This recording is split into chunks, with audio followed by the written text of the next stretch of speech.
धनंजय पाटील, धुळे तालुका police station. Dhule तालुका police स्टेशनच्या पथकाने 7 motorcycle चोरीचे गुन्हे ओळखून केलेले आहेत. त्याच्यामध्ये सर्वात अगोदर जापी येथील एक मोटरसायकल दिवसा 8 ते 10 वाजेच्या सुमारास चोरीला गेलेली होती, शाईन कंपनीची मोटरसायकल. याच्यामध्ये अतिशय चांगला असा तांत्रिक पुरावा पोलिसांना मिळाला होता.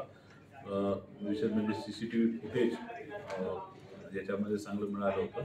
त्याच्या आधारे आणि गुप्त बातमीदारांच्या आधारे धुळे तालुका पोलीस स्टेशनच्या तपास पथकाने अतिशय चांगली कामगिरी बजावत आरोपी निष्पन्न केले आणि त्या आरोपींच्या केलेल्या तपासात जवळपास 7 मोटरसायकली त्यांनी आम्हाला चोरीच्या काढून दिलेल्या आहेत.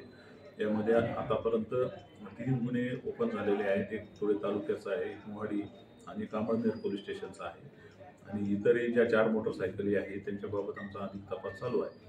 तर अतिशय चांगली कामगिरी केलेली आहे. सध्या प्रत्येक व्यक्तीजवळ मोटरसायकल आलेली आहे. मोटरसायकल चोरीपासून बचावासाठी मी नागरिकांना असे आवाहन करू इच्छितो की जे हँडल लॉक आहे त्याच्याबरोबरच एक एक्स्ट्रा लॉक जे चाकाला लावलं जातं, कमी किमतीचं आहे, 300-400 रुपयापर्यंत जाऊ शकतं, परंतु ते लावण्याची आवश्यकता याच्यामधून दिसत आहे. म्हणजे ते चोरांना ते तोडणं ते अवघड होईल आणि गाडी चोरीला जाणार नाही. याबाबत सर्वांनी खबरदारी घ्यावी.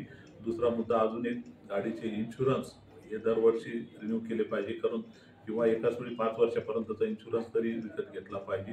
याची काळजी सर्वांनी घेतली पाहिजे.